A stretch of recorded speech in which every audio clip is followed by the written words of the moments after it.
एक बार एक जंगल के निकट दो राजाओं के बीच घोर युद्ध हुआ। एक जीता, दूसरा हारा। सेनाएं अपने नगरों को लौट गई। बस सेना का एक डोल पीछे रह गया। उस डोल को बजा बजाकर सेना के साथ गए भाटवचारण रात को वीरता की कहानियां सुनाते थे। युद्ध के बाद एक दिन आंधी आई। आंधी के जोर में वह डोल लुढ़कता पुढ़कता एक सूखे पेड़ के पास जाकर टिक गया। उस पेड़ की सूखी टहनियां डोल से इस तरह से सट गई थीं कि तेज हवा चलते ही डोल पर टकरा जाती थीं और डमारम डमारम की गुंजायमान आवाज होती। एक सियार उस क्षेत्र में घूमता था। उसने डोल की आवाज सुनी।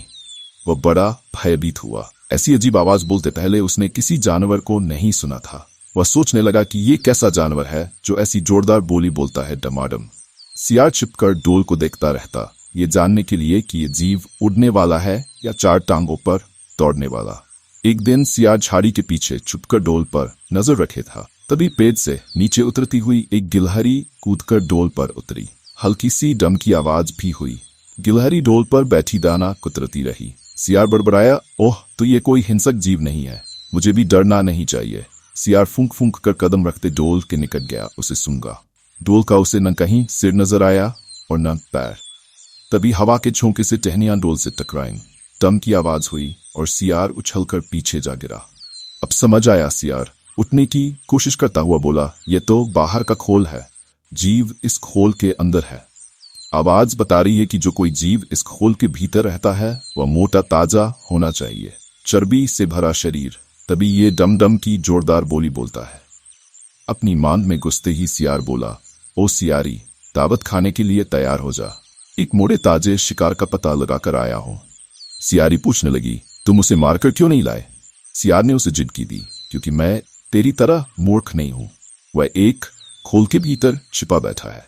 खोल ऐसा है कि उसमें दो तरफ सूखी चमड़ी के दरवाजे हैं। मैं एक तरफ से हाथ डाल उसे पकड़ने की कोशिश करता तो वह दूसरे दरवाजे से न भाग जाता। चांद निकलने पर दोनों डोल की ओर गए। जब वे निकट पहुंच ही रहे थे कि फिर हवा से टहनियां डोल पर टकराईं और डमडम की आवाज निकली। सियार सियारी के कान में बोला, सुनी उसकी आवाज? जरा सोच, जिसकी आवाज ऐसी गहरी है वह खुद कितना मोटा ताजा होगा। दोनों डोल को सीधा कर उसके दोनों ओर बैठे और लगे दांतों से डोल के दोनों चमड़ी वाले भाग के किनारे फाड़ने।